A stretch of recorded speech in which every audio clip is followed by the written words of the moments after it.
Mahendra Angkatan 11 dari Kabupaten Penajam Pasir Utara, Provinsi Kalimantan Timur.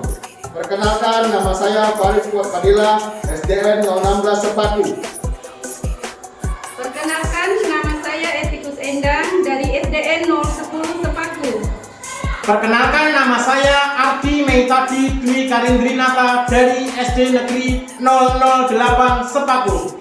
Kami di sini akan melaksanakan demonstrasi kontekstual modul 2.3 coaching untuk supervisi akademik yang terdiri dari pengamat, coach, dan juga coaching. Terima kasih. Terima kasih. Assalamualaikum warahmatullahi wabarakatuh. Baik Ibu, sebelum kita melakukan proses coachingnya nanti, di sini saya berperan sebagai pengamat atau observer ya Bu ya, yang akan melihat proses coaching Ibu dengan coachnya nanti. Namun sebelum Ibu memulai percakapan ini, ada beberapa hal yang ingin saya sampaikan terkait rubrik penilaian dalam observasi Ibu nanti, agar Ibu juga tahu nih apa yang akan Ibu lakukan nantinya.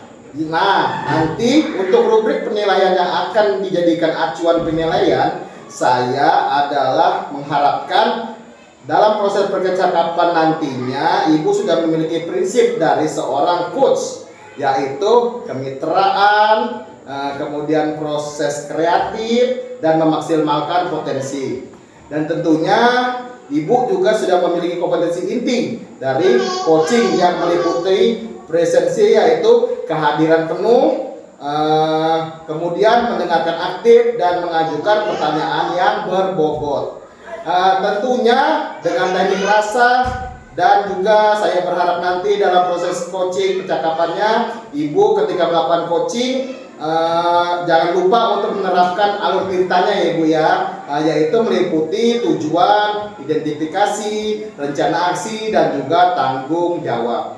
Nah, itulah tadi kira-kira rubrik penilaian yang akan Ibu jadikan acuan dalam proses coaching nantinya Ibu. Apakah Ibu sudah bisa paham kira-kira? Paham, Pak. Oke, baik Ibu. Kalau begitu, untuk selanjutnya sebelum dimulai proses coaching ini, ada beberapa pertanyaan nih yang akan saya tanyakan. Apakah boleh Ibu? Boleh, Pak. Pertanyaan pertama, kira-kira kompetensi coaching yang mana nih yang ingin Ibu kembangkan dalam proses percakapan nanti? Yang ingin saya kembangkan itu ada dua, Pak. Nanti mendengarkan aktif dan juga mengajukan pertanyaan yang berbobot menggunakan teknik rasa. Luar biasa sekali Ibu. Jadi mendengarkan aktif dan mengajukan pertanyaan berbobot. Nah, dari dua kompetensi ini kira-kira bagian kompetensi yang mana nih yang secara spesifik ingin Ibu kembangkan dalam proses coaching nanti? Nanti untuk yang kompetensi spesifiknya adalah mendengarkan aktif supaya saya bisa menggali potensi kunci. Kemudian nanti kunci saya dapat menemukan solusi yang tepat atas masalah yang ditemuinya. Memang mendengarkan aktif ini adalah salah satu kunci ya Bu, agar kita bisa menggali banyak hal lah dari diri seorang coach nantinya. Nah, Ibu untuk yang pertanyaan kedua dan terakhir ini Bu, perihal indikator ketercapaian. Kira-kira tolak ukur yang seperti apa nih Bu yang terkait indikator ketercapaian yang ingin Ibu tuju dalam proses percakapan nanti? Indikator keberhasilan yang ingin saya tuju itu yang pertama adalah bahwa nanti kunci saya menerapkan alur tirta yang buntut. Kemudian saya bisa menggali ide-ide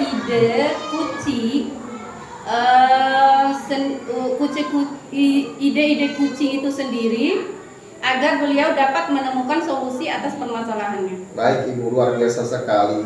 Baik, semoga dari indikator yang sudah Ibu sampaikan tadi terkait prosesnya meliputi tirta, kemudian ide-ide solusi dari coach bisa tergali dengan sangat maksimal ya. Semoga bisa tercapai dalam proses percakapannya nanti. Hanya itu Ibu yang ingin saya sampaikan. Selebihnya setelah ini Ibu silakan bisa melakukan proses percakapan dengan coachingnya nanti. Saya berharap percakapannya nanti bisa berjalan dengan lancar sesuai dengan indikator keberhasilan dan pencapaian yang sudah Ibu tentukan tadi. Terima kasih Ibu. Sama-sama Pak. Sudah siap Ibu, silakan dimulai proses Siap. coachingnya. Siap Pak.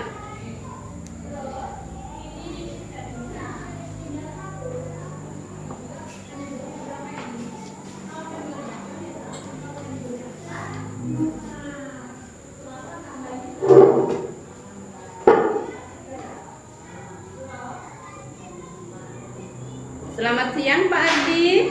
Selamat siang Bu Endang. Apa kabar nih Pak Ardi? Alhamdulillah sehat Bu. Terima kasih ya Pak Ardi sudah meluangkan waktu hari ini untuk ngobrol sama saya. Iya, sama-sama Bu Endang. Pak Ardi, siang ini apa yang mau diobrolin? Siang ini saya mau bercerita tentang masalah kerjaan saya Bu. Saya ini bingung dalam membagi waktu karena di bulan-bulan ini banyak sekali kerjaan yang harus saya hadapi. Saya harus mengajar secara rutin, menjadi proktor sekaligus merangkap sebagai teknisi dalam kegiatan ANBK. Dan bulan ini juga ada lomba bulan bahasa yang mana saya juga ditunjuk sebagai guru pendampingnya serta harus menyelesaikan tugas-tugas pada kegiatan guru penggerak ini Bu. Baik Pak Ardi. Jadi saat ini bisa dikatakan Bapak sedang galau ya? Iya. Nah, bagaimana membagi waktu dalam menyelesaikan seluruh tugas-tugas Bapak dengan baik itu sebagai proktor, merangkap teknisi ANBK, bendahara, pembina lomba dalam bulan bahasa yang bulan ini ya, kegiatan guru penggerak, serta tidak meninggalkan kewajiban utama, yaitu sebagai seorang guru ya. Nah, kira-kira apa ini yang bisa Bapak dapatin dari obrolan kita kali ini sehingga Bapak bisa merasa terbantu? Saya ingin dapat memiliki waktu yang ideal dalam menyelesaikan seluruh tugas-tugas saya dengan sebaik-baiknya Bu. Baik. Jadi waktu ideal yang Pak Ardi perlukan ya. Menurut pemahaman Bapak, waktu ideal seperti apa yang Bapak Ardi inginkan?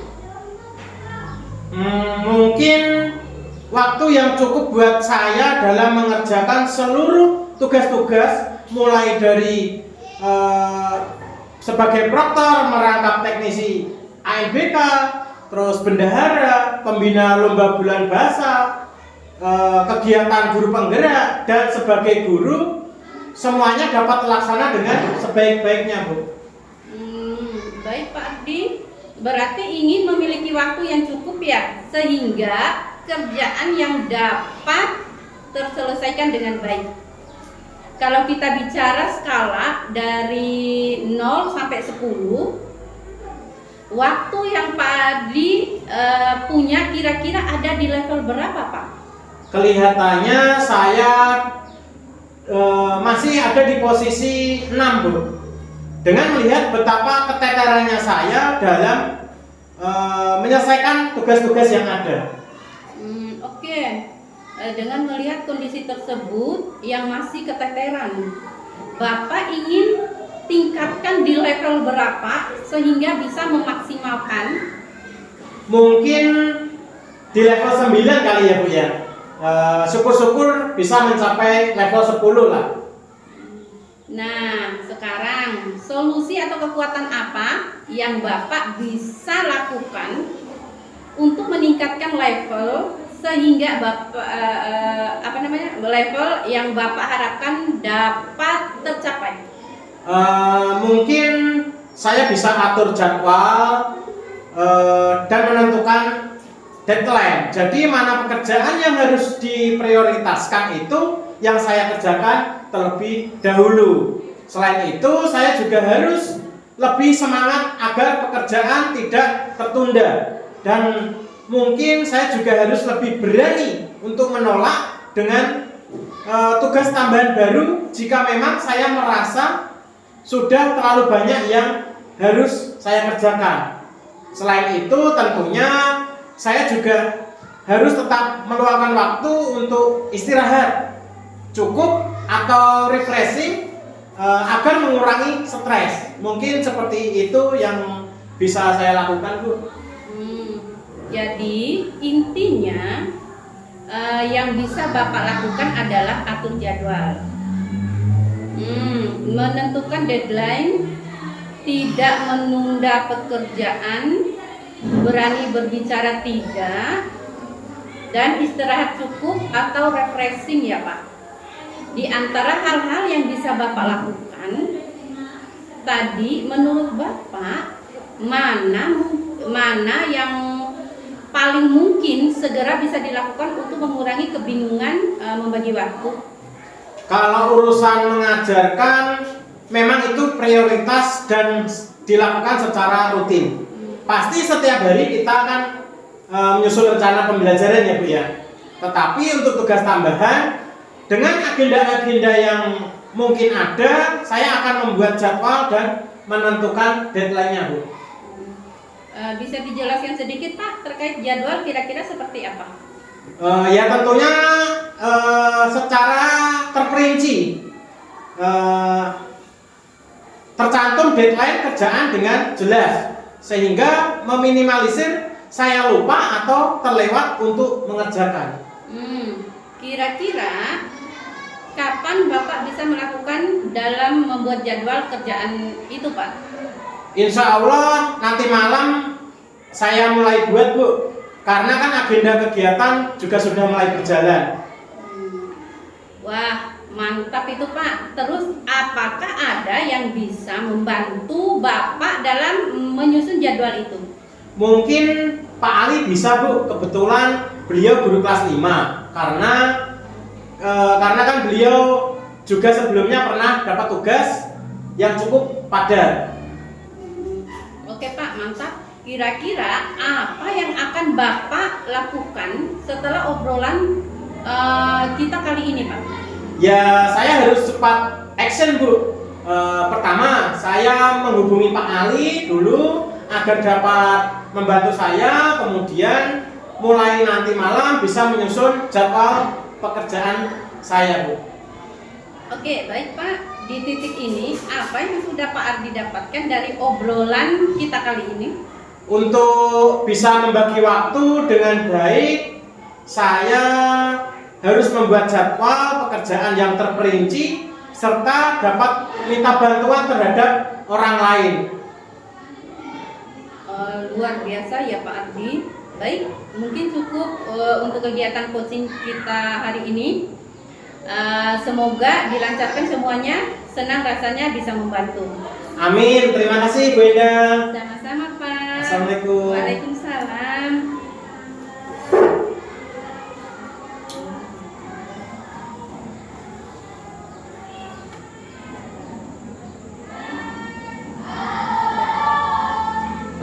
Baik Ibu, tadi saya sudah mengamati proses coachingnya terkait proses ngobrolnya bersama Coach tadi. Sebelumnya saya sampaikan, saya ingin menanyakan beberapa hal ini. Pertanyaan pertama Ibu, apa nih yang sudah Ibu lakukan tadi saat melakukan coaching dan apa yang menjadi indikator pencapaian dalam proses percakapannya tadi? Terkait percakapan tadi, saya sudah melakukan prinsip coaching, yaitu berupa kemitraan, proses kreatif, dan memaksimalkan potensi kucing. Dan kemudian potensi inti kucing yang sudah saya laksanakan dalam percakapan tadi, yaitu mendengarkan aktif dan mengajukan pertanyaan berbobot. Jadi yang sudah Ibu laksanakan tadi sudah sesuai dengan catatan saya. Misalnya dalam proses coaching tadi sudah menerapkan prinsip coaching berupa kemitraan yang mana terbukti tadi ketika ibu mengobrol dengan coach merasa setara dengan coachnya, artinya tanpa ada perbedaan strata atau kelas.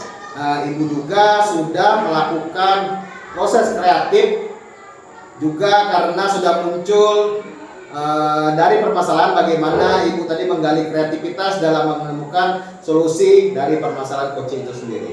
Kemudian dari catatan saya ini, ibu juga sudah mengajukan pertanyaan yang berbobot untuk memaksimalkan potensi dari seorang coach, serta tadi ibu juga sudah memberikan kompetensi inti sesuai dengan pembahasan di pra observasi tadi yang sudah saya sampaikan. Ibu harapannya tadi ada dua ya Bu ya, yaitu kompetensi inti yang ingin dicapai yaitu mendengarkan aktif dan juga mengajukan pertanyaan yang berbobot menggunakan teknik rasa, serta hal yang paling penting yang sudah saya catat tadi, ibu sudah melakukan coaching yang menggunakan alur tirta, yaitu menetapkan tujuan, mengidentifikasi masalah, melakukan rencana aksi, dan terakhir ibu sudah membuat komitmen berupa tanggung jawab. Alhamdulillah secara gambaran umum menurut catatan saya tadi, ibu sudah melakukan proses coaching dengan baik dan luar biasa ibu. Ini ada pertanyaan terakhir ibu sebelum kita tutup, kira-kira kompetensi apa nih Bu yang akan ibu kembangkan ke depannya untuk meningkatkan kemampuan sebagai seorang coach ibu? Saya akan mengembangkan kompetensi coaching atau kehadiran penuh. Saya merasa dengan memberikan perasaan kehadiran penuh itu dapat membantu kunci saya. Dalam implementasinya saya coba akan menggunakan teknik stop. Misalnya untuk merelaksasikan diri kunci tersebut agar kunci itu lebih tenang, dapat merangsang seorang kunci juga untuk mengungkapkan permasalahannya sehingga solusi masalah tersebut dapat digali dengan sebaik-baiknya. Jadi kehadiran penuh akan menjadi fokus utama ibu ya dalam meningkatkan ke depannya. Saya berharap semoga segera dapat banyak tingkatannya, termasuk kompetensi-kompetensi lain yang mendukung pengembangan diri ibu sendiri dalam memberikan pelayanan saat coaching, sehingga dapat membantu para coach nantinya. Saya juga berharap semoga proses ini dapat menjadikan bekal ibu untuk terus berkembang agar nantinya ketika memberikan proses coaching dapat sesuai dengan paradigma dan prinsip coaching, terutama dalam pelayanan harus tetap berpegang teguh pada alur tirta. Jadi terima kasih ibu, ini adalah sebuah proses yang sangat luar biasa. Semoga berdampak baik buat ibu sendiri pribadi dan orang-orang ibu di sekelilingnya. Terima kasih ibu. Dan akhiri wassalamualaikum warahmatullahi wabarakatuh. Amin. Terima kasih Pak, sama-sama. Waalaikumsalam warahmatullahi wabarakatuh.